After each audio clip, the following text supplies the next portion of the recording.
আমার second husband হইতেছে, তার ওয়াইফ আছে, এক ছেলে এক মেয়ে। আমাকে বিয়ে করার পর আরেকটা ছেলে হয়েছে। ওই লোকটা যখন ছেড়ে সেই মানুষটার সঙ্গে সংসার করলেন এবং শুরু থেকে তো কোনো না, ঝামেলাও ছিল শুরু থেকে কোনো ঝামেলা নাই। পেস্টটা লাগলো কোথায় এসে? পেস্টটা লাগছে ওই যে প্রেগনেন্ট। প্রেগনেন্ট হতে অসুবিধা কি হলো? বিয়ে তো করছে। তাদের টার্গেট ছিল ছেলে ফুর্তি করতেছে, যদি কোনো সমস্যা হয় 50,000 1 লাখ দিয়ে মাইয়া বিদায় করে দিবে। আর এই ছেলেটা হওয়ার আগে কিন্তু আমি আরেকটা বাচ্চা কনসেপ্ট করছি। আমার যদি সম্পদের লোভ থাকতো, বাচ্চা আমি কেন নষ্ট করতে? আমি তার সবচেয়ে দুনিয়ার বুকে চরিত্রবান পুরুষ মনে করছি, ভালো মনে করছি, সৎ মনে করছি। এই লোকের ধারায় যে আমি যদি আজকে এই জায়গায় এসে আমার দাঁড়াইতে হইব, আমি ভাই মানতে পারতাছি না। আমি 10 মাস 10 দিন গর্ভে থেকে স্বামীর হাতে 1 কাপ চা খাওয়া কি জিনিস ভাই আমি জানি না। আমি গর্ভ অবস্থা থেকে একালি ডিম পর্যন্ত আমি খাই নাই। আমার হাজবেন্ড কিন্তু ঘরে বাসায় এসে নিচে ঘুমায়, তার সন্তানের দুধের টাকার জন্য রাস্তার লোকেদের কাছে দাঁড়ায় থাকি। ছেলে সন্তান হওয়ার জন্য আপনার হাজবেন্ড আপনাকে ডিভোর্স দিচ্ছে, সেটা সে বলছে।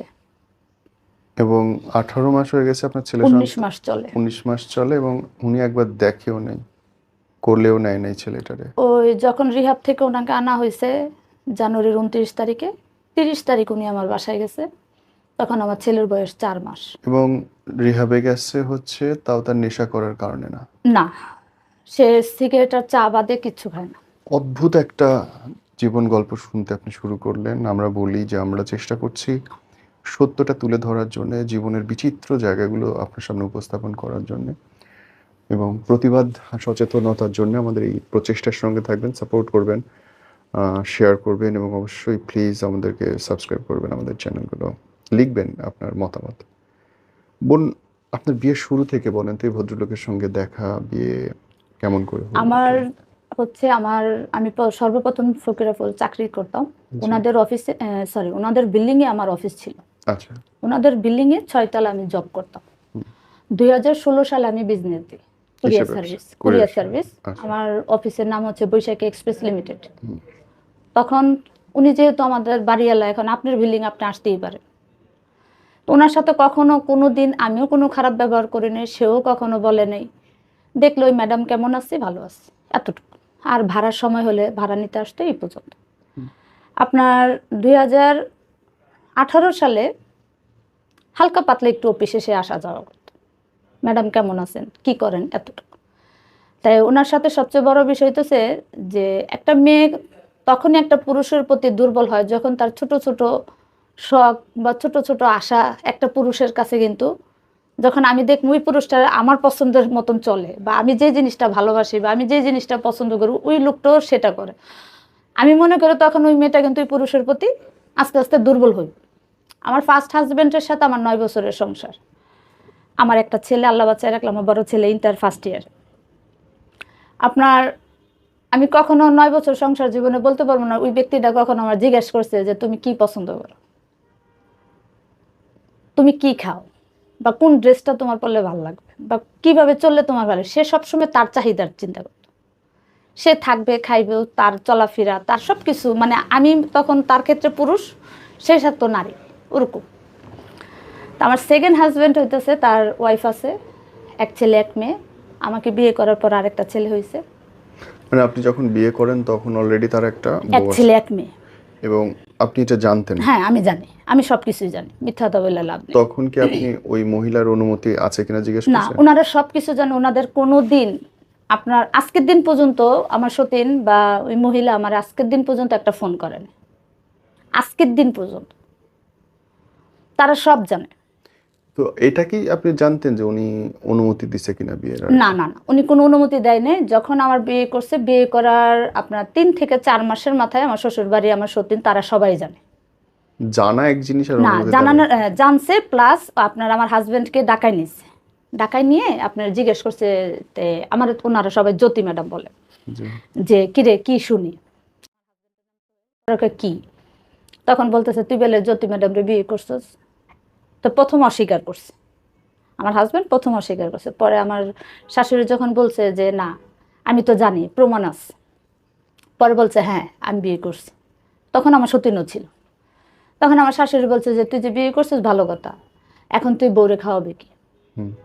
কারণ আমার শ্বশুর বাড়ির অঢাল সম্পদ, তার অনেক পয়সাওয়ালা, কিন্তু আমার হাজবেন্ডের আন্ডারে কিন্তু কিছু নেই, সব আমার শাশুড়ির। এমন এমন এই বর্তমানে যে সংসার চালায় শুরু থেকে, মানে আমার সতীনের ওর একটা 3 পিস যদি কিনতে হয় সেটা কিন্তু আমার শাশুড়ি টাকা দেয়। অপদার্থ আপনার হাজবেন্ড? অপদার্থ বলতে সে তার জীবনের কর্ম কি জিনিস সে জানে না। আর সবচেয়ে বড় কথা, তাদের যে সম্পদ আছে ওগুলাই খাওয়ার কেউ নেই। না না, সেটা কিছু না, আমি এক নাম্বার, আমের কিছু করব না, না না না, বিয়ে করবো কিছু করে একটার না। পর একটা, এটা কি ধরনের আচরণ? এটাই এখন আমার ভুলটা হইতেছে কি, মানে আমি যে মানুষটারে রেসপেক্ট করছি, যে মানুষটারে সম্মান করছি, যে মানুষটার উপর বিশ্বাস করে আমি এত কষ্ট করলাম, দিন শেষে ওই লোকটাই আমারে ছুরি দিল। আমি কোথায় ছিলাম, কোথা থেকে কোথায় আসলাম, কিসের থেকে কি করলাম, মানে আমি তো তার উপরে ডিপেন্ড করে করছি।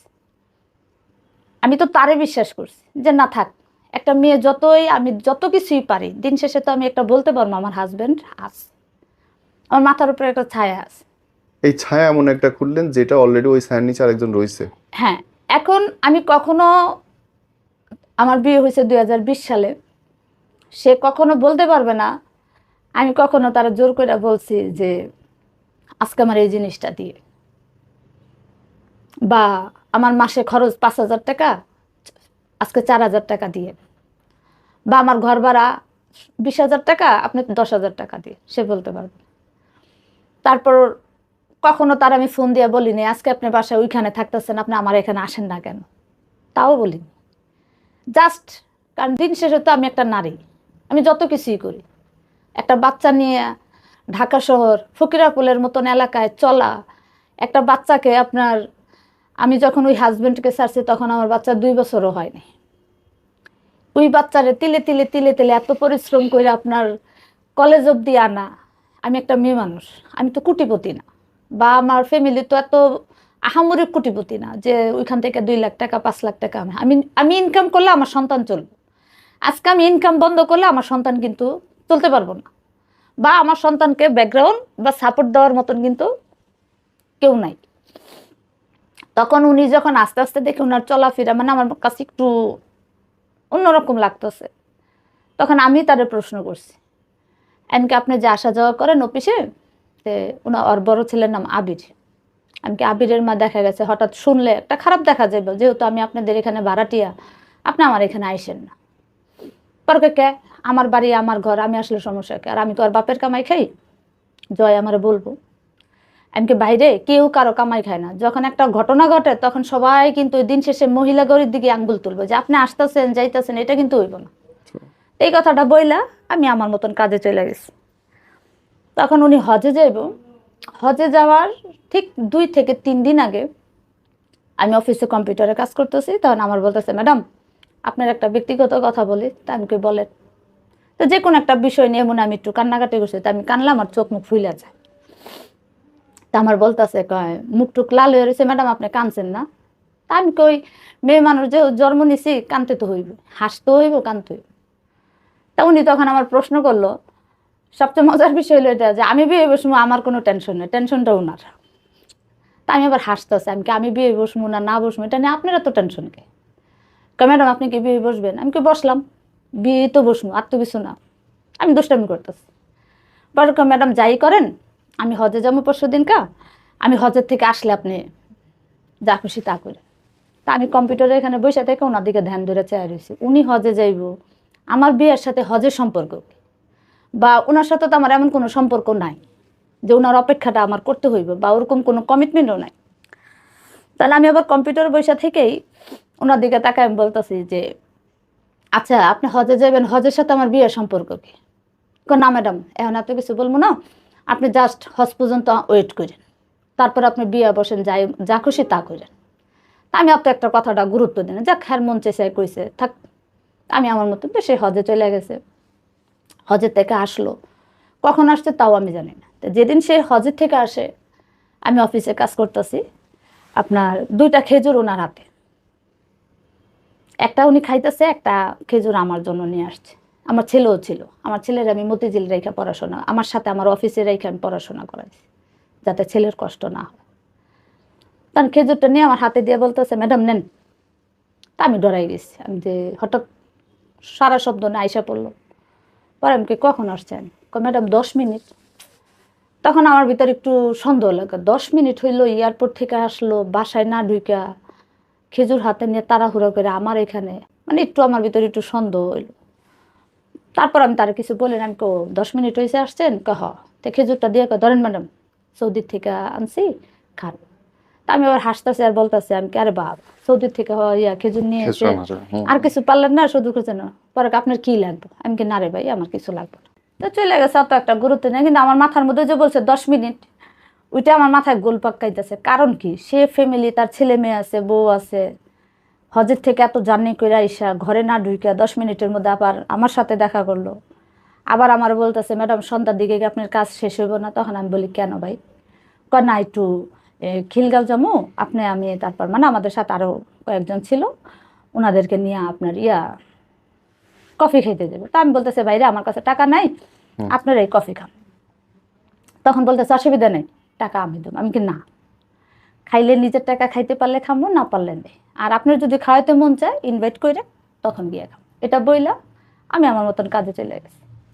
ওই হইতেছে আস্তে আস্তে আস্তে আস্তে তার সূত্র শুরু। তখন তার মানে এন্ড অফ দ্য ডেতে আপনি গিয়ে যখন বিয়ের সিদ্ধান্ত নিলেন বোন, বিয়ের সিদ্ধান্তটা তখন নিচ্ছি ভাইয়া, যখন তার সাথে এরকম ফ্রেন্ডশিপের মতন ভালো চলতেছে। তারা, তার মা মানে আমার শাশুড়ি, আমার সতীন, তারা সবাই জানে। যেহেতু একই বিল্ডিংয়ে সবাই থাকে, আমি যদি 10-12 উঠি, স্বাভাবিক একজনের চোখে একজন আমি পড়ব।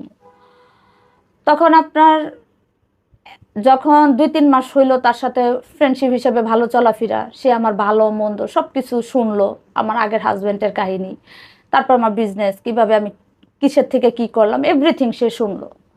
শোনার পর দেখা গেছে কি, সে ছোট ছোট কিছু কিছু জিনিস করতো, ওই জিনিসটা আমি খুব পছন্দ করতাম, কিন্তু আমি প্রকাশ করতাম না। আমি কখনো তারে বলতাম না।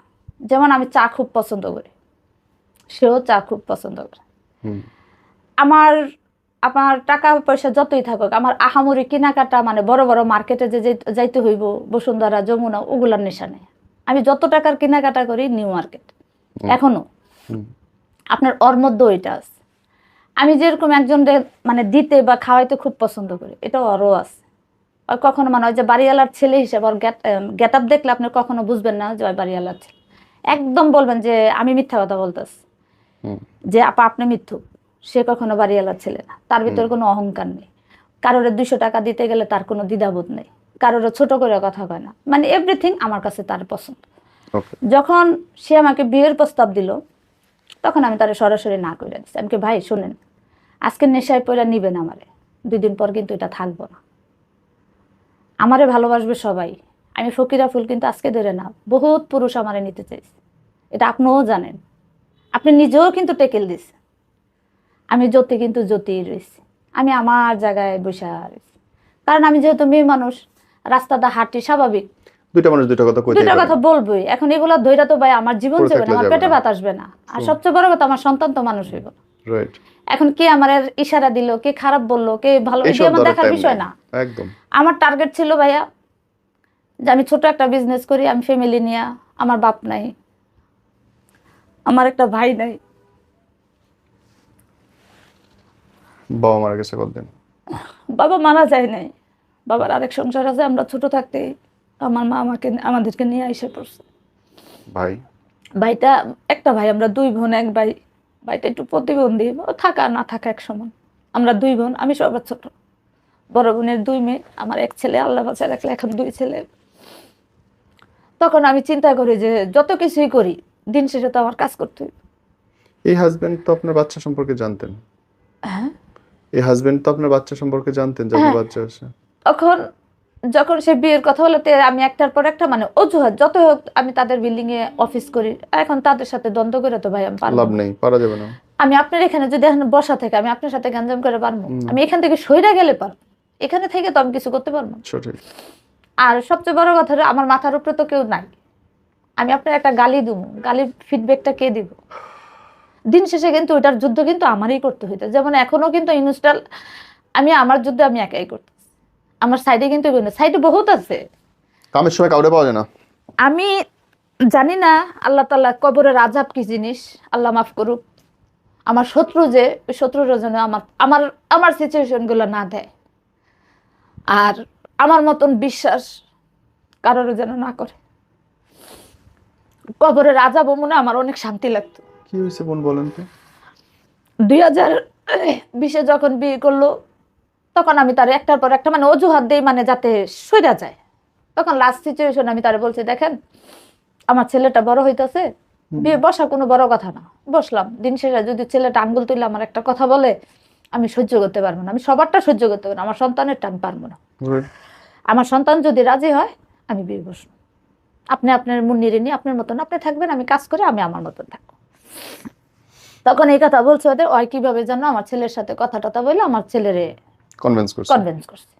তো তখন তো আরো ছোট ছোট, তখন হঠাৎ গাড়ি তুলছি, তো আমি আপনার ফকিরাপুল থেকে 8 নম্বর বাসে করে আসা যাওয়া করি ফার্মগেট দিয়ে। তখন আমার ছেলে বাসের মধ্যে বসে থেকে আমার বলতেছে, মা। আমি কি মামা যেটা বলছে ওইটাই। মানে কি? আমি ওর মুখের দিকে তাই, মামা যেটা বলছে কোন মামা? আমি কি বলছেন? পোলার মানে মুখ ফিটা কোনোটা ওইটার উচ্চারণ করতেছে না, খালি মামা যেটা বলছে ওইটাই। আমি কি তোর মামার তুই পেয়েছিস? আমি স্কুল থেকে আইসি সময় মামা স্কুলে ওইখানে গিয়ে আমার সাথে দেখা করছে। আচ্ছা যাক, ভালো কথা। তখন আমি বুঝতে পারছি যে ছেলের সাথে ওইভাবে কথা বলছে। আচ্ছা যাক, আমি আর ছেলের কোনো কথা না পেঁচায় বাসায় চলে গেছি। বাসায় যেয়ে আমি ওনার সাথে কথা বলছি। আমি আপনি কি আপনার সাথে কথা বলছেন? হ্যাঁ কথা বলছি। তখন বলতেছে পোলা রাজি। তুমি কইছো পোলা রাজি হইলে বসবা, তাই পোলা রাজি, তুমি যেই দিন কইবা ওই দিনই আমি তোমার বিয়ে করব, আর আমি কোনো অবৈধ সম্পর্ক আমি যাব না। আচ্ছা যাক, আমি আর ভাই কোনো কথা বলিনি। তখন আমি চুপে মানে আমি হিসাব মিলাইতেছি। এক হইতেছে সবচেয়ে বড় কথা হচ্ছে ব্যক্তিটা ভালো, কিন্তু ব্যক্তির ফ্যামিলিটা গুলো তো ভালো না। আর তার চেয়ে বড় কথা হচ্ছে তার তো নিজের ইনকাম নেই। এক দ্বিতীয় হইতেছে মানে তখন এত কিছু জানি না, মানে আমি যতটুকু তখন যে জিনিসটা বুঝতে পারছি সে যে একদম নিঃস্ব, ওইটা আমি জানতাম না। ওকে, মানে তখন যে যখন আমার সাথে সম্পর্ক তখন মোটামুটি সে ভালো, মানে ভালো চলতেছে না, বোঝাও যায় না। ফকিরাপুল আপনি মনে করেন এক সিরিয়ালে তাদের বাড়ি 5টা। আরে বাপরে। প্রেস আছে, দোকান আছে, খিলগাঁও বাড়ি, রামপুরা বাড়ি, রামপুর এক নামে চিনে, বনশ্রী বাড়ি, তারপর হইতেছে আশেপাশে মোটামুটি মনে করেন ফকিরাপুল এক নামে চিনে তার মারে বা তাদেরকে। এখন সে যে একবারে শূন্য এটা তো ভাই আমি জানি, আমি তো তাদের ঘরের ভিতরে গিয়ে ঢুকে দেখিনি কার অ্যাকাউন্টে কয় টাকা আছে। এটা তো একটা বড় ভুল হয়েছে, ঠিক না? আর আমার ভিতরে হইতেছে আমি লোভ জিনিসটা আমার মধ্যে। এই যে বিয়েটা করলেন, বিয়ে করার পরে ঝামেলাটা কখন শুরু হলো? বিয়ে হয়েছে পরের থেকে কোনো ঝামেলা নেই, মোটামুটি আলহামদুলিল্লাহ। সে যতটুকু পারছে, মিথ্যা কথা বলে লাভ নেই। সবসময় যে দিলেই যে সুখী হওয়া যায় এমন কোনো কথা নাই ভাই। সে যতটুকু পারছে, সে কখনো কোনো মাসে আমার ফিক্সড হিসাবে কোনো টাকা দেন আছে না, যে 20,000 দিছি বা 50,000, ধরেন এখন 10,000 দিছে 10,000, কালকে 5,000 পড়ছে 5,000। কিন্তু তার একটা গুণ আছে, এটা আমি এখনো বলি, সে কখনো আমারে কিছু দিতে গেলে অসন্তুষ্ট ভাবে দিত না। সেটা এক কাপ চা হোক, আর হয়তোবা আজকে দুঃখ একটাই, আমার জন্য দুঃখ না, দুঃখ আমার সন্তানের জন্য। সে আমার কাছে নাই বা আমি তার কাছে নাই, বা সে আমার ছাইড়া দিছে বা আমি তারে ছাইড়া দিছি, আমার বিন্দু পরিমাণ কোনো কষ্ট নাই। আমার কষ্ট একটাই, কারণ আমি চাই নাই ভাই যে আমার সন্তানটা বাপ ছাড়া হোক। কারণ আমি একটা সন্তান কিন্তু তিলে তিলে বড় করছি। ওই ঘরটা কেন ভাঙছিল? প্রথম ঘরটা, ওই ঘরটা ভাঙছে ওনার বড় ভাইয়ের সমস্যা ছিল। কি সমস্যা ছিল? ওনার বড় ভাইয়ের ক্যারেক্টার খারাপ ছিল। মানে ক্যারেক্টার খারাপ বলতে ওনার বড় ভাই আমার সাথে শারীরিক সম্পর্ক করতে চেয়েছিল। ওই কথাটা আমি আমার হাজব্যান্ডকে জানাইছি। তো হাজব্যান্ড সামনে বলছে এক কথা, পিছে বলছে আরেক কথা।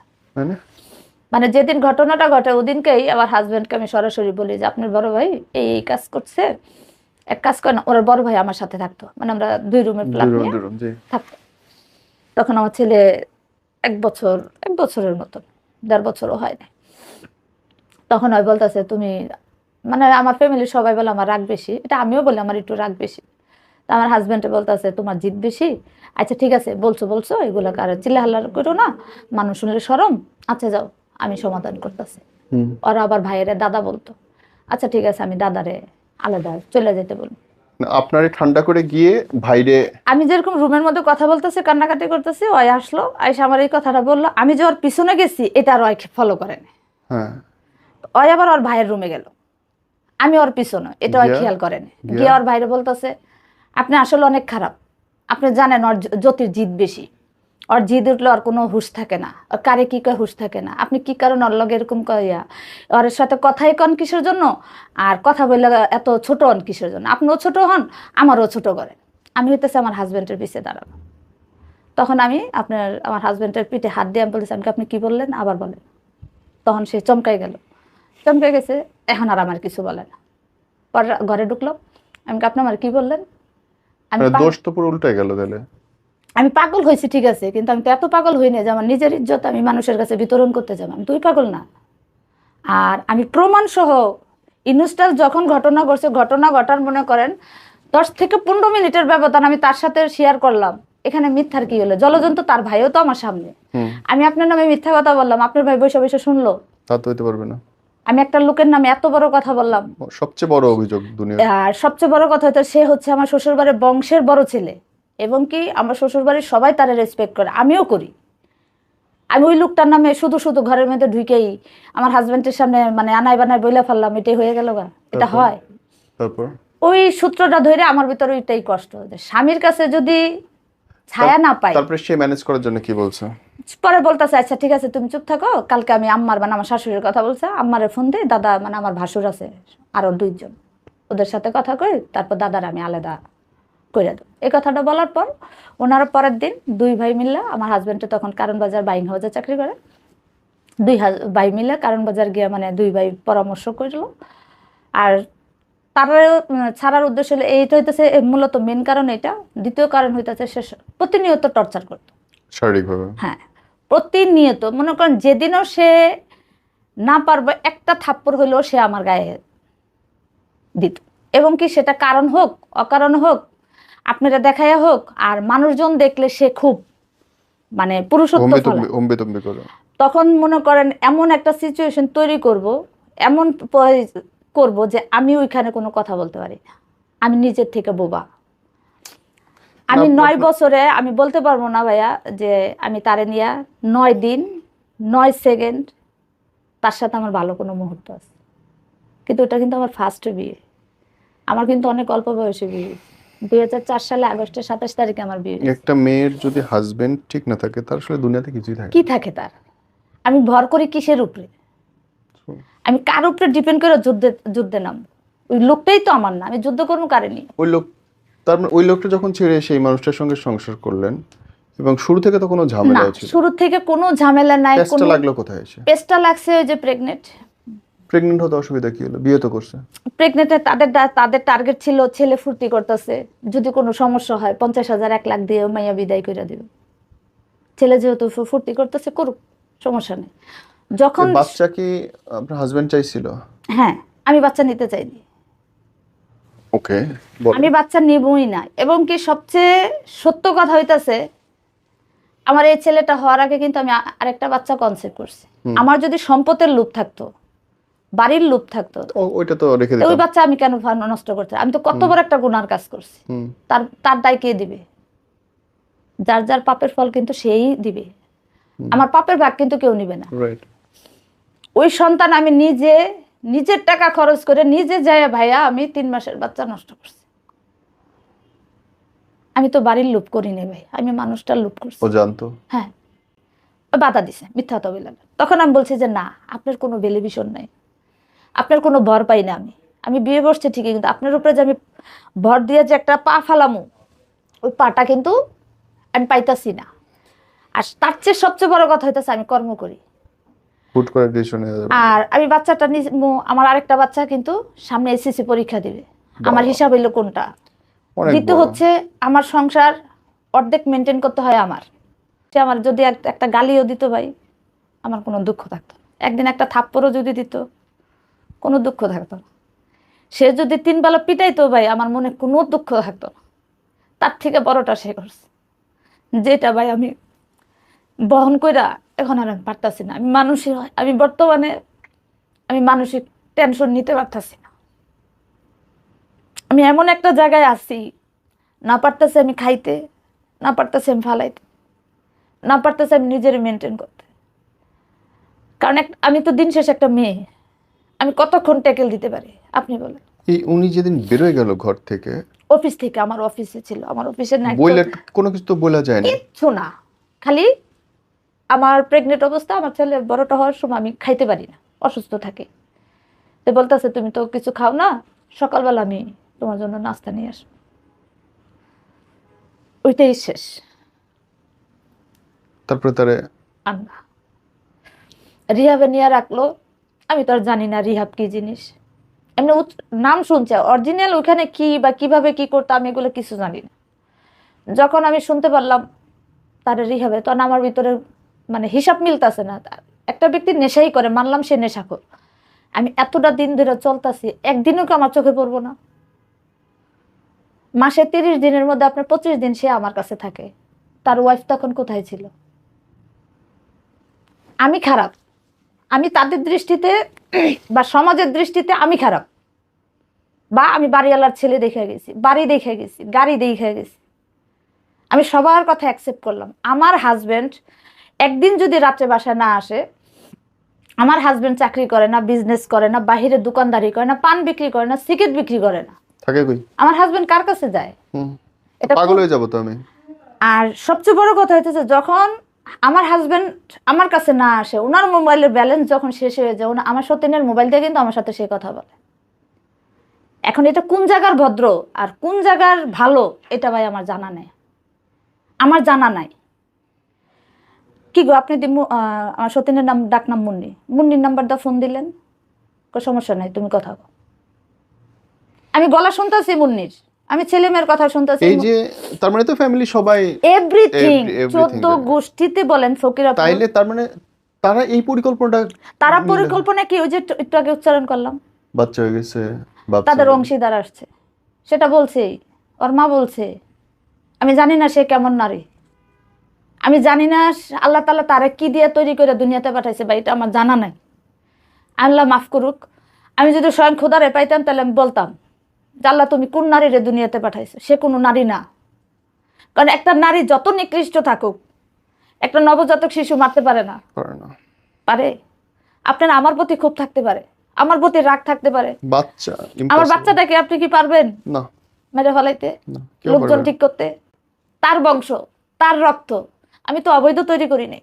লোকজনও ঠিক করছে হ্যাঁ আপনার বাচ্চা ফেলে দেওয়ার জন্য। হ্যাঁ, এবং কি দেখেন, এই সন্তানটারা আমি যদি লোভের চিন্তা করতাম, আমি আসলে খারাপ, আমি এখন বলি আমি খারাপ। যখন তারা রিহাবে আটকাইলো, যাক পরবর্তীতে শুনতে পারলাম রিহাবে, কোন রিহাবে, আমি ভিতরে ভিতরে অনেক জায়গায় খোঁজ খবর নিলাম, সঠিক ঠিকানা স্যার আমি কই যাব। Right. আর পরবর্তীতে শুনতে পারলাম অধিকাংশ সবাই নেশাখোর, বিশেষ করে যারা রিহাব করছে তাদেরকে জিজ্ঞেস করলাম, ওইখানে বলে সবচেয়ে প্রাধান্য হচ্ছে বউর।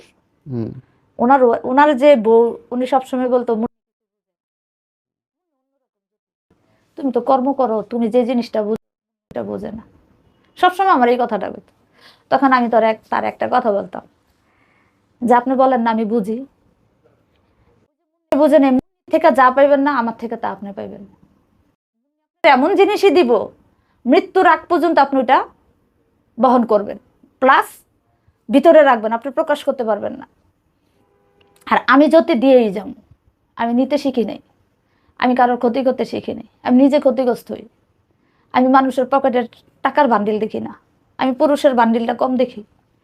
আমি আমাকে ওইটা বলেন বোন, ওনারা যে ফ্যামিলি থেকে জোর করে নিয়ে গেল রিহাবে, এর মধ্যে আপনি খুঁজে টুজে পাইলেন না? রিহাব থেকে যখন ফিরলো, ফেরার পরে তার অ্যাকশন? রিহাব থেকে ফিরছে জানুয়ারির 29 তারিখ 2024। 24 জানুয়ারি, হ্যাঁ। তারপর আমি প্রেগনেন্ট 2023, আমার ছেলে হয়েছে 2023-এর সেপ্টেম্বরের 23 তারিখ। ওকে, মানে যখন ফিরছে তখন অলরেডি বাবু কোলে? বাবু আল্লাহ বাঁচায় রাখলে 4 মাসের, 3 মাস শেষ হয়ে 4-এ পড়ছে।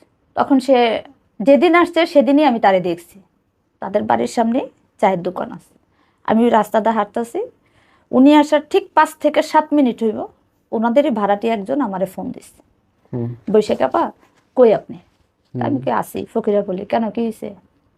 পরে কয় কিছু শুনছেন? আমি কি কত কিছুই তো ফকিরা ফুল হয়, কোনটা? পরে কয় তা আমি কি আসছে আসুক। আমার কথা হলো, একটা ব্যক্তি 7 মাস নাই, যত সে আমার হাজবেন্ড থাকুক, ওই ব্যক্তিটাকে আমারে খুঁজে কিনা সেটা তো আমার দেখতে হইবে। আমি শুনলাম দৌড়ে রাস্তায় চলে গেলাম, ওইটা তো না। আমি কি আসছে ভালো, জীবিত তো, এটা বললে ফোন কাইটা দিচ্ছে। তার ঠিক 10 মিনিট পর আমি ওনাদের বাড়ির সামনে দিয়ে আমি আপনার দৈনিক বাংলা চলে যেতেছে হাঁটতে হাঁটতে, ওইখানে দেখে উনি আর ওনার যে লোকটা আমার ফোন দিয়েছে, ওই লোকটারই না চা খাইতেছে। আমি দেখছি সে আমারে দেখে নাই, তার ওনার সাইড দিয়ে চলে গেছি। জানি না ওটা তার কেমন মা, কোন যতই সন্তান খারাপ থাকুক বা সন্তান অন্যায় করছে, তাদের দৃষ্টিতে অন্যায় করছে, আমি মাইনা নিলাম। আমার জলজন্ত সুস্থ সন্তানটারে আমি একটা প্রতিবন্ধী বানাই ফেলামো, আমি ওইটা তো মা না। আমি একটা উপযুক্ত 40-42 বছরের একটা উপযুক্ত পুরুষে একটা দুধের শিশু বানাই ফেলামো, সে কেমন মা? আপনি বলেন সেটা কেমন মা? আমার আমার এই বয়সে আমার এটা জানা নাই। ওনার অবস্থা কিরকম ছিল? আপনার বিশ্বাস যদি করেন, আমরা মানে আমাদের আঞ্চলিক ভাষায় মানে কাউয়া বলি বা কাক বলি, কাকের চেহারাটা দেখেন, সেম মনে একটা কাক খাড়াই দিছে, একদম সেম একটা কাক। তার দাঁতগুলো ছাড়া, শরীরের হাড্ডি ছাড়া কিচ্ছু দেখা যায় না। আমি যখন ভাই দোকানটার মধ্যে এক নজর মাথা ঘুরা তারে দেখছি, দেখেন আমার পশম খারাপ গেছে। আমি দেখা মানে আমি যে তার সাথে একটা রাগ দেখামু বা গালি দিমু বা কোনো ফিডব্যাক কিছু, আমার মুখের কোনো কথা বের হয়, আমি চলে গেছি। 30 তারিখে ঠিক 12টা বাজে, তার মোবাইল তো নাই, ফোন দিব আমারে কি দিয়ে, আমার নাম্বারটা পার ওনার মুখস্থ। ঠিক 12টা বাজে আমারে ফোন দিছে, রাত না দুপুর। তো ফোন দিছে, দিয়া বলতেছে কেমন আছে। তার আগের দিন রাতে আমার মা, আমার বড় বোন কইতেছে, মা আইসে যেহেতু দেখ আগে কি করে, তুই রাগারাগি করিস না, গুড, কিছু ভালো কথা বলছে, বলিস না। আমার ছেলে দেখেন, ওর বাপের যতটুকু ভালো না বাসতো, এবং কি আমার ছেলের বরাবর সবসময় আমার বলতো, মা তুমি মানে ওই মামা ডাকতো, মামারে কিছু বলবা না, মামা বুঝে না, তুমি আমরা যে জিনিসটা ফেস করে বড় হয়েছে, মামা তো বড় হয় নাই, দেখে নাই। ওনার সাথে দেখা হইলো কবে? এই ফোন দিয়ে কি বলতেছে? ফোন দিছে, ফোন দিয়ে বলতেছে কেমন আছে আমার বাচ্চা গুলে। আমি মনে করেন আমার ধৈর্য যে আল্লাহ তখন কোথা থেকে দিছে, উপরে আল্লাহ জানে। আমি বাচ্চা কোলে নিয়ে বসে রয়েছি, আমি কি ভালো আছি। ছেলে বাবু নামে এমনই পুরা কপাল, তার ছেলে সন্তান না মেয়ে সন্তান সেটাও সে জানে না। আমার মতন সুখী ভাই কয়জন? কি কষ্ট। তখন আমার জিজ্ঞেস করে, জ্যোতি বাবু হয়েছে এই খবর পাইছি, কিন্তু ছেলে না মেয়েটা তো আমি জানি না। তা আমি বলতেছি ছেলে, দেখছো আমি বলছি না তোমার ছেলে হইব, আমি কোনো কথা হই না। আমার চোখটা কিন্তু পানি আমার সন্তানের শরীরে পড়তেছে। আমি তারে একটা কথা ভাই বলি না, একটা গালি না, একটা জোরের কথা বলি নেই, আপনি থেকে তুমি বলি নেই বা তুই বলি নেই। পরে কথা যে জ্যোতি আমি তোমার অনেকদিন ধরে দেখি না, আমি তোমারে দেখবো। তার মাথায় কাজ করে না, মানে এখন যে কথাটা বলতেছে 10 মিনিট পর তার ওইটা মন থাকে না। আমি কোনো কথা বলি না। পরে ফকিরে ফুলাইবা না, আমি কি হব, বাবুরে গোসল করাইয়া আমি আসবো। আমি গেছি ফকিরা ফুল, তার সেন্সে নাই। সে কি করছে, আমার বাসায় আসছে। আমি কিন্তু ফকিরা ফুল পাগলের মতন গেছে বাসায়। বাসায় গেছে, যাই আমার মারে করতেছে, আম্মা জ্যোতি গো, আম্মাকে তুমি না ফোন দিলা, ওরা না অফিসে যাইতে গেলা। উফ আম্মা আমার তো মন নেই, আম্মা আমার কথা মন থাকে না। তার পোশাক, তার গেট আপ, আমার মা দেখে আমার মা মাথা নিচে করে চোখের পানে অজস্র বলে, মানে একটা পাবনা থেকে একটা পাগল যেরকম রিলিজ হয়, সেম একটা পাগল রিলিজ। তখন আমার মা বলতেছে, মা কি দেখলাম আর কি দেখতেছি, এ কি মা?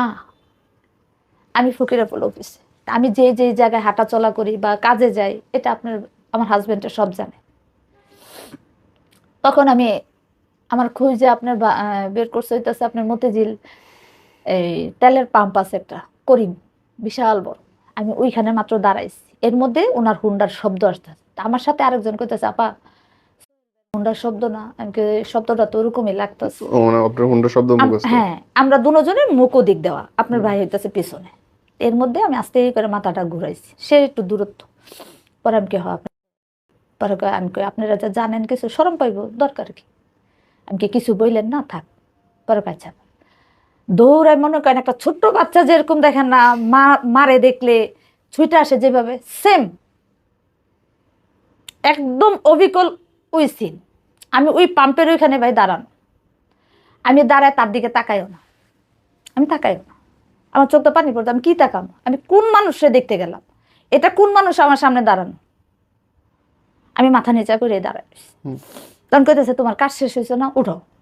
তা আমি কি কই, গাড়ি তুলো। আমি কি গাড়ি তুলনো কে, কাজ আছে আমার। হুম আপনি যান, আমি কাজ শেষ করে না, লও তুমি লও, তোমার লও কথা আছে। এটা বইলা আপনার আইডিয়াল মার্কেট বলে না, হুম আইডিয়ালের ওখানে অনেকগুলো দোকান আছে খাবারের, ওইখানে নিয়ে গেছে আমারে। নিয়ে যাইয়া আমি খুব স্যুপ খুব পছন্দ করি, স্যুপে দই যে ওইটা আবার মাথার মধ্যে ওই জিনিসটা আছে কোন দোকানের স্যুপটা পছন্দ করি, হুম ঠিক ওই দোকানেই আমার নিচ্ছে। মানে এগুলো মনে আছে? এগুলো মনে আছে, মানে মনে থাকে, মানে সাপোজ যে রানিং যে কথাটা আপনারা বলছে ওইটা গুছায় 10 বলতে মিনিট পারে পর না। ওইটা আর গুছায় মাথায় বলতে না, গোছায় বলতে পারতেছে না। বুঝলাম। ওইখানে গিয়া আমার টুলে বসাইলো, আমি এরকম ভাবে বসা, ওই কি করলো আমার পায়ের মধ্যে বসার থেকে আমার পায়ের হাঁটুর মধ্যে ধইরা কইতেছে যদি, আমি কে রাস্তার মধ্যে কি আর পাও ধরেন, এই ওঠেন, মানুষজন চাকায় রয়েছে, এনে সবাই চিনে, আপনারে চিনে, আমারে চিনে, কি হয়েছে? আমারে কইতাছে যদি তুমি আমার মাফ করে। তা আমি ওর মুখের দিকে চাইছি, আমি কি খেয়ে, আমি কি মাফের দোকান খুলছি? আমি সারা জীবন খালি সবাই দিয়েই যাবো, আমি কেউ তো কিছুই পাবো না? আমার দোষটা কি, আমার অন্যায়টা কি, এটা তো কইবেন আমার একটু। আমার অন্যায়টা একবার কন যে যদি তুমি এই অন্যায় করছো দেখে আমি এই, এর চরিত্র খারাপ হইতো কথা ছিল না, ঝগড়াঝাটি করতাম কথা ছিল না, আমার দুটো চাহিদা অপরাধ থাকতো, করতাম কথা ছিল না। আমি সম্পদের লোভ করতাম, এই বেটা বিয়া করছোস, তোর বাড়িতে নিবি না কে, রাখবি না কে, খাওয়া না কে, একটা তো লজিক থাকে ভাই। রাইট। আমার কি লজিক, আমি খালি দিয়েই যাবো, হুম এটা তারপর? বললাম ওখানে বসে বসে। তা আপনার ভাই বলতেছে ডেলিভারি কিভাবে কি করছে, এটা বলছে পরে আবার চোখ দিয়ে পানি পড়তে। আমি এমন একটা দুর্ভাগা ভাই, তার মা ক্ষতি একটা দিক না, মানুষের একটা দিক যদি সমস্যা হয় আপনার সমাধান যেভাবে হোক পারবেন। আপনার যখন চতুর সাইড আটকা থাকবে, ব্যবসায় ক্ষতি করছে আপনার? আমার ব্যবসা প্রতিষ্ঠানটাও নাই। দেখেন আপনার সেপ্টেম্বরের 23 তারিখে আমার ছেলে হয়েছে, সেপ্টেম্বরের 20 তারিখের ঘটনা বলি আপনারে। আমার ব্যবসায়িক লোন ছিল, ওটা আপনার ভাইও জানে। ওই লোনটা দেখেন আমি মরি কয় সাইড, আমি নামে প্রেগনেন্ট ছিলাম, আল্লাহ তাআলা জানি না হয়তো আমার ওই ধরনের একটা শক্তি দিয়ে তৈরি করছিল। তো ওই ব্যবসায়িক লোনে আমার 40,000 টাকা পাওনা, মানে আমার থেকে পাওনা। তো ওই লোকটার আমি ডাকায় আনছি আমার ডেলিভারি ঠিক 3 মাস আগে। তা ডাকায় না বলছি যে ভাই ওই 40,000 টাকাটা যদি, মানে আমার ওই 40,000 টাকাটা ক্লিয়ার হইব নভেম্বরে, তাহলে আমার ডেলিভারির সময় হইতেছে ভাই আগস্টে। মানে আমি চিন্তা করলাম সামহাউ আমার ব্যবসার অবস্থা, শরীরের জন্য আমি বেশি একটা দৌড়াদৌড়ি করতে পারি না, যদি টাকা পয়সার একটা প্রবলেম হয় আমার কে দিব ভাই। তখন আমার চিন্তা হইতেছে ওইটা ক্লিয়ার করলে আমি লোন উঠে ওই টাকাটা রেখে দেবো, লাগলে লাগলো, না লাগলে পরেরটা পরে। আমার চিন্তা এটা। আমার ব্যাংকের একটা লোন ছিল, মার্কেন্টাইল ব্যাংকের। তখন চিন্তা করলাম যখন তারা রিহাবে নিয়ে আটকাইছে, দেখেন ওইখানে আমার 2.5 লক্ষ টাকা সঞ্চয় ছিল ওই ব্যাংকে। ওইখানে আমার লোন হচ্ছে 7 লাখ। আপনার চিন্তা করলাম যদি আমি সামহাও আল্লাহ আমার নিয়ে যায়, আমার বড় ছেলেটা কি করবো? ব্যাংকের লোন তো মাফ নাই, আমার ছেলে কি করবো? নাই, এগুলা সাফার করবো কে? আপনার মা। আমার মা তো সবকিছু জানে না, প্লাস বিজনেসের কিছু তো তারা এটা জানে না, সে কিভাবে কি করবে? তখন কি করলাম, ওই মার্কেন্টাইল ব্যাংকে যাইয়া পুরা লেনদেন ক্লিয়ার করলাম, পুরা ক্লিয়ার, একদম নীল, তারা আমার থেকে 100 টাকাও পাইব না। গেল এটা। শুধু ছোট লোনটা ভাই আমি রাখলাম ডেলিভারির জন্য, যেহেতু আমার হাজবেন্ড নাই এখন, বইলাই তো রাখলেন। হ্যাঁ, এখন আমার তো বাঁচতে হইব ভাই, অবশ্যই। এটা তো ভাই উপরের ঘা হয় নাই যে আমি একজনকে দেখায়া ড্রেসিং করে ভাই মলম লাগাবো। তখন কি করলাম, ওই লোকেরা ডাকাইলাম, তা বলছি ভাই আমি যদি টাকাটা ক্লিয়ার করি আমার কি আপনি লোন দিবেন কি দিবেন না? দিলে হ বলবেন, না দিলে না বলবেন। পরে আমার আইডি কার্ডে আসমা পর কি করেন, আপনি টাকা দিবেন, টাকা নেবে, সমস্যা কি? আমি কি না রে ভাই, আমি টাকাটা নিয়ে কি করবো এটা আমি আপনার বলে দিই, আমি ডেলিভারির জন্য নিব, আর আপনি তো সব কিছুই জানেন, আর আপনার কাছে আমার বলার কিছু নাই। পরে কইছে আপা ঠিক আছে। ওই 50,000 টাকা আমি এমন একটা পার্সনের থেকে ভাই আইনা ক্লিয়ার করছি, মানুষের নিন্দাই না, সবাই তো ভাই সবার কাছে হাত পাততে পারে না। আমি কি পারবো নিচে গিয়ে একজনের কাছে হাত পাততে? আমার দ্বারা ভাই হবে না। আমি কি একজনের কাছে বলতে পারবো আমার বাচ্চার একটা দুধ কিনা দেন? আমি তো ভাই পারবো না। মানে আমার কর্ম লাইফের নিকৃষ্ট মানুষের কাছে থেকে আমি 50,000। এখান থেকে আমরা স্কিপ টু দ্য স্টোরি। ওনার সাথে ফাইনালি কি কথা হলো তাহলে বলুন? কার? আপনার হাজবেন্ডের সঙ্গে। ওনার সাথে আমার ডেলিভারি বলতে কোনো অপশনে কোনো কথাই হয়নি। 4 মাস গিয়ে যখন 5 মাসে পড়ছে তখন তো তারা নিয়েই গেছে। ফেরার পরে ফোনে কথা বলার পরে তখন দেখা হইলো? দেখা হয়ে ওই স্যুপ খাওয়া হয়েছে। খাওয়া হওয়ার পর উনি বলতেছে, যদি আমি একটু বাসায় যাই আর তোমার একটা দুইটা কথা বলি, তুমি মনে কিছু করো না। আমি কি না, আমার মন থাকলে সেটা আমি কিছু, আমি দাঁড়াই কথা বলতেছি। আমি কি না রে ভাই, আমার মনও নেই, মনে করারও কিছু নেই, বলেন। এক নাম্বার বলছে যে যদি আমার কথা, আমি কখন কি কথা বলবো, আমার কথা মন থাকবো না। হুম। দেখা গেছে অনেক সময় আমি পজিটিভও বলতে পারি, নেগেটিভও বলতে পারি, তুমি কথাগুলা মাইন্ড করো না। মাইন্ড করো না বা মাথায় রেখো না, ভেরি গুড। আমার একটু সময় দিও, আমি আস্তে আস্তে ঠিক হয়ে যাবে। ঠিক আছে। 2। দ্বিতীয় বলছে শারীরিকের কথা। হুম। শারীরিক বলতে রিহাবে বেলা যারা থাকে তাদের শারীরিকের জিনিসটা নষ্ট করে ফেলায়। আচ্ছা। এখন আমি তো বা এগুলো করিও নাই বা আমি জানি। হুম। তা ওই ডাইরেক্টে বলতেছে যদি আমার শারীরিকের ক্ষমতা এখন আর নাই, এই হচ্ছে মা। ও মাই গড, আমি নিজেও জানি না এগুলো সত্যি মিথ্যা। না, আমি তারপর লাস্টে ওর কথা শুনে আমি আরো দুইটা লোকরে জিজ্ঞাসা করছি, ওটা বলছে নাই বলতে কোনটা। দেখা গেছে ওটা যখন যত দিন যাইব আস্তে আস্তে মানে ওটা ফিডব্যাক মানে আগের মতন ফিডব্যাকটা আসবে না, আচ্ছা আগে যে জিনিসটা ছিল ওইটা থাকবে না। আচ্ছা ওকে। আচ্ছা, যখন ওইটা আমার রাস্তার মধ্যে বলছে ভাই, আমি ওর মুখের দিকে তাকাই বলছি। তখন আমি বললাম, আপনি সোহেল ভালো কইরা জানেন দেহের পাগল আমি জ্যোতি না, আমি মনের পাগল, আমি ভালো মন মানুষের পাগল। আমারে যে সম্মান করব, রেসপেক্ট করব, যে দিন শেষে আমার একবার জিজ্ঞেস করবো জ্যোতি তুমি কি খাইছো, আমি আমি ওইটাতে খুশি।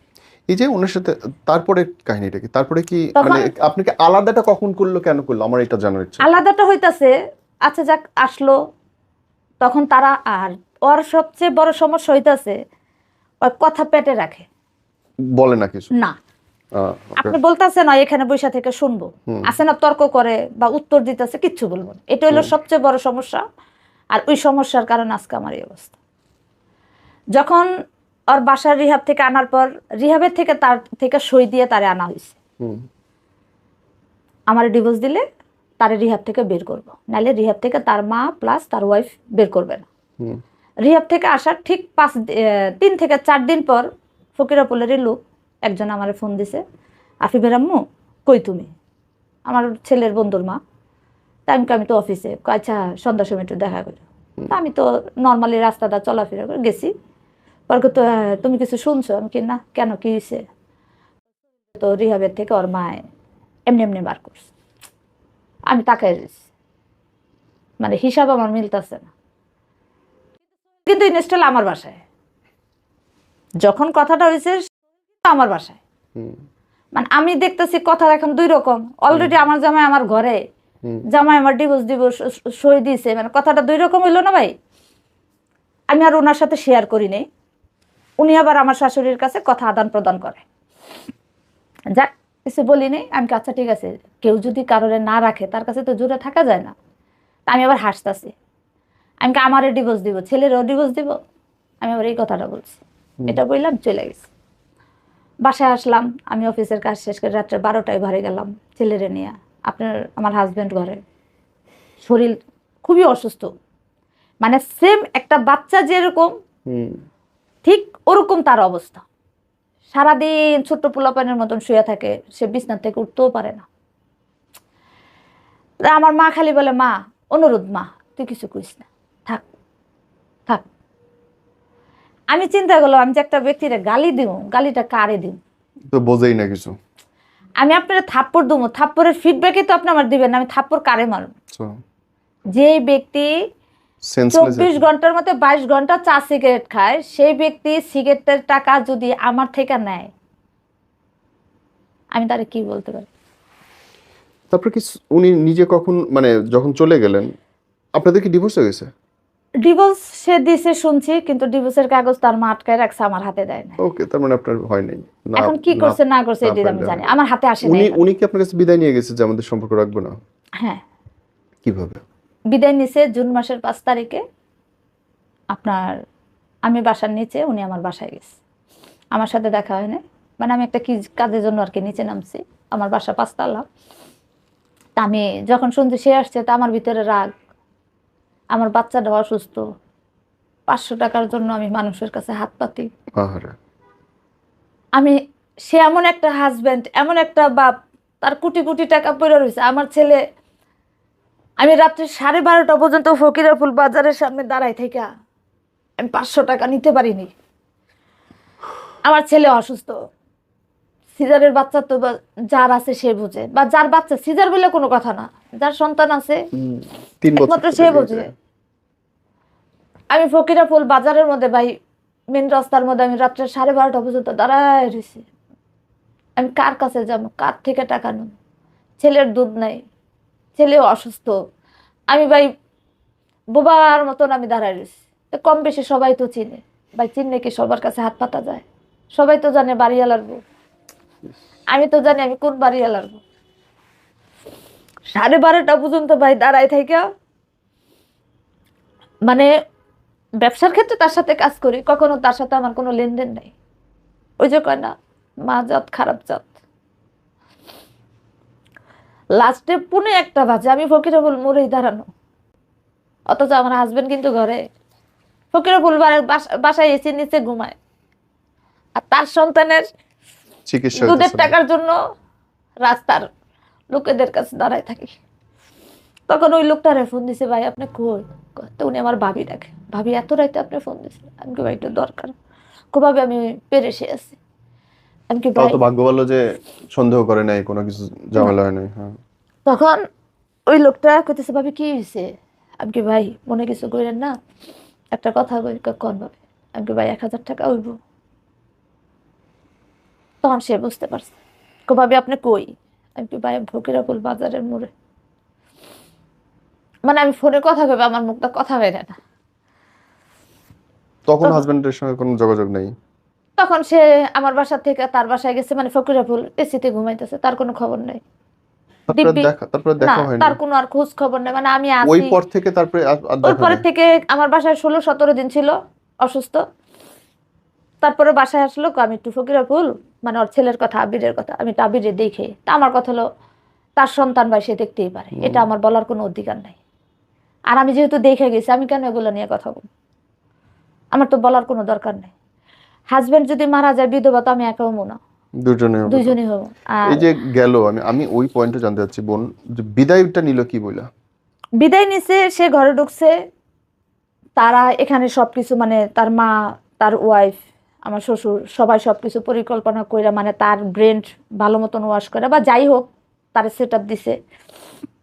সে দেখেন এখন আমি তারে মনে করছি আল্লাহ তালার পরে যদি কোনো পুরুষ আমার দৃষ্টিতে ভালো থাকে, ওইটা ওই ব্যক্তিটা ছিল। ওকে। এখন আর নাই। চরিত্র খারাপ হইলো মনেরে বুঝ দিতে পারতাম, ওই লোকটার চরিত্র ভালো না। কি বলছিল? বাসায় গেল আমার আম্মার সাথে, আমার আম্মা খাটে বসা, ওই ফ্লোরের মধ্যে বসা, বসে আমার মার পাও ধরে মাপ চেতেছে, আম্মা আমারে মাফ করে দিয়ে। কেন? আম্মাকে ক্যাসল কি হয়েছে, কি হয়েছে? আম্মা আমি অনেক চেষ্টা করছি জ্যোতিরে রাহার লেগা, আমি পারিনি। আম্মা চাই রইস, আমার মা তাকাই রইস। সোল কি কও, তোমার মাথা ঠিক আছে? তুমি আমার মেয়েরে ত্যাগ করতে ভালো কথা, আর আমার মেয়ের তো তোমার কাছে বিয়ে বসতে চাই নাই, তুমি বহুত কিছু করে বিয়ে করছো। বাচ্চা? আর তুমি ছাড়তে ছাড়তে ভালো কথা, আমার নাতি না হওয়ার আগে তুমি ছেড়ে দিতা, কোনো দুঃখ ছিল না। রাইট। এখন আমার মেয়ে কই যাইব? আমার মেয়েরে তো তুমি নিঃস্ব করে ছেড়ে দিছো। ও মাই গড। আমার খালাও ছিল। আমার খালায় বলতেছে, আমার খালায় পরে বলতেছে, সোহেল খবরদার, তুমি দরকার লাগলে জ্যোতিরে খোঁজ করো না, এখানে আইসো না, কোনো কিচ্ছু না, 10টা টাকাও তুমি দিও না, কিন্তু তুমি এই কাজটা, ডিভোর্সের নামও নিও না। আচ্ছা যাক, আমি ঘরে ঢুকছি, ঘরে ঢুকে দেখি আমার হাজবেন্ডে আমার মার পায়ের কাছে বসা, ভিতরে রুমে, আমি সামনে। কি কাণ্ড! পায়ের এনে বসা, আমি আর কোনো কথা বলিনি। আমি আমার রুমে আমার ছোট ছেলের কোলে নিয়ে আমি বসে বসে, আম্মার সাথে কি কথা বলছে পারে দা, ভিতর রুমে থেকে সামনের রুমে আসলো, মানে একদম নর্মাল। মানে ওরকম রিল্যাক্সে কোনো পুরুষ দুনিয়াতে চলাফেরা করে কিনা এটা আমার জানা নেই। তাও এত বড় একটা কথা উঠলো যেখানটায়। আপনি আমাকে ডিভোর্স দিবেন, আমার ঘরে বসে থেকে আমার ফ্যামিলির কাছে বলতেছেন রিল্যাক্স, একদম নর্মাল, মানে এর চেয়ে ঠান্ডা দুনিয়ার বুকে আছে কিনা আমি জানি না। তারপরে তো তার আবেগটাই নষ্ট করে দেওয়া হয়েছে। আমি এরকম ওয়ার্ড্রোফের সাথে এরকম ঢেলান দিয়ে আপনার আমার বাচ্চাটা নিয়ে বসে রয়েছে, তা আমার দিকে তাকায় রয়েছে। আমি দেখতেছি, আমি মাথা নিচে করে অ্যাঙ্গেল করে তাকানো, আমি দেখছি যে সে আমার দিকে তাকায় রয়েছে।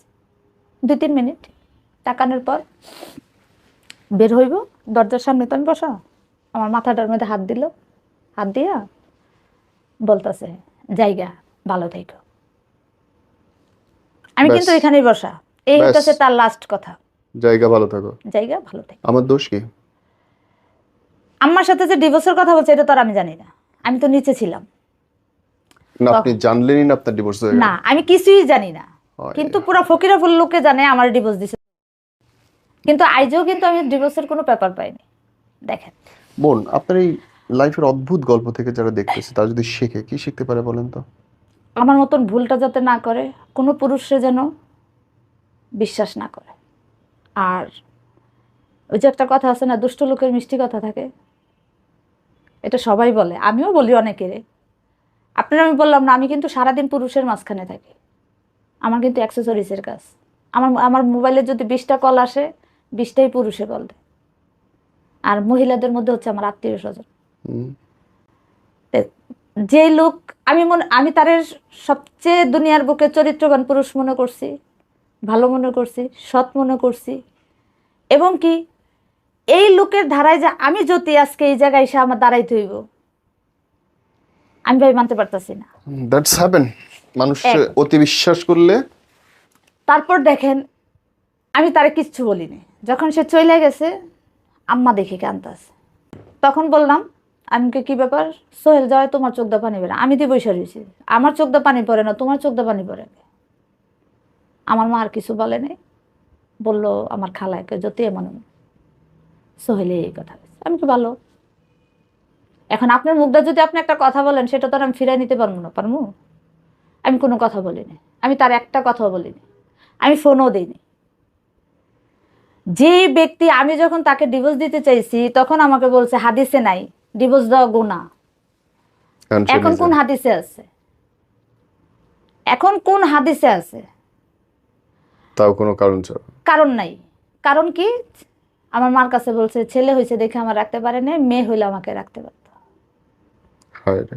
এখন এই কথা শোনার পর কোনো নারী তার কাছে থাকবো কিনা আমি জানি না, কিন্তু আমি যতই ভাই থাকবো না, যতই তার প্রতি আমার শ্রদ্ধা থাকুক, ভালোবাসা থাকুক। এখন আমি, সে যদি ইনস্টল এখনো বলে বা আসবে না, তারপরেও বলি যদি আসে যে যদি যা করছি করছি তোমার ভালোর জন্য করছি বা সন্তানের ভালোর জন্য করছি, আমি ভাই ওখানে নেই। যে একবার লাথি দিতে পারে সে বারে বারে পারে, সে বারবার দিতে পারবে। এটা আমি বিশ্বাস আমি করি। এই সন্তানটা টিকানোর জন্য ভাইয়া, মানুষ গর্ভবতী থাকলে কত কিছু পায়। আমি 9 মাস 10 মাস 10 দিন গর্ভে থেকে আমি স্বামীর কি জিনিস, স্বামীর হাতে 1 কাপ চা খাওয়া কি জিনিস ভাই আমি জানি না। আমি গর্ভাবস্থা থেকে একালি ডিম পর্যন্ত আমি খাই নাই। হারাম হইব, এটা হালাল হইব। এই বাচ্চাটা টিকানোর জন্য 3 মাস গিয়ে যখন 4 মাস হয়েছে, আমি বাসা ত্যাগ করে দিছি, গাড়ি ঘোড়া ওঠা নিষেধ, বাচ্চা নষ্ট হয়ে যাবে। এখন কি করবো আমি? ফকিরাপুল থেকে তেজগাঁও কিভাবে আসবো? আমার একটা জিনিস মিলাই দেন তো বোন, আমার কিছুতেই মিলতেছে না। আপনি সব জানলেন, হুম।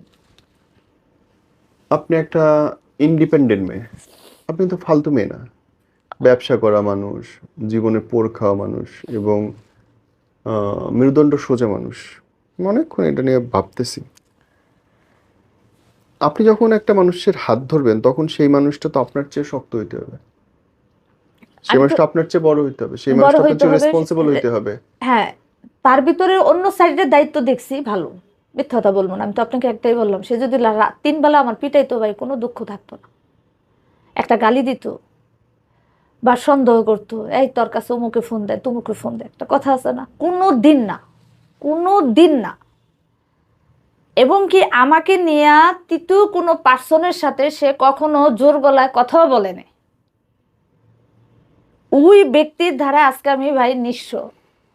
আজকে আমার ব্যবসা প্রতিষ্ঠানটা তার মা শেষ করে দিল, ক্ষমতা।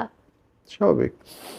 আমি তার কাছে ফোন দিই না, আমার খালা ফোন দিছে, তুমি ফালাই থুয়ে চলে গেছো, আজকে 2টা সন্তান পালে কি দিয়া, তোমার মা যে এত বড় ক্ষতি করলো, তুমি কিছু করলা না, তুমি সোহেল আজকে সাথে থেকে এই কাজটা করলা। একদম নর্মাল বললাম না, মানে এর চেয়ে নর্মাল দুনিয়ার বুকে আছে কিনা ভাই আমার জানা নেই। ওই উত্তর দিছে, আমি লাউড দেওয়া, আমি কিন্তু সাথে আমি দেখতাছি যে কি উত্তরটা দেয়।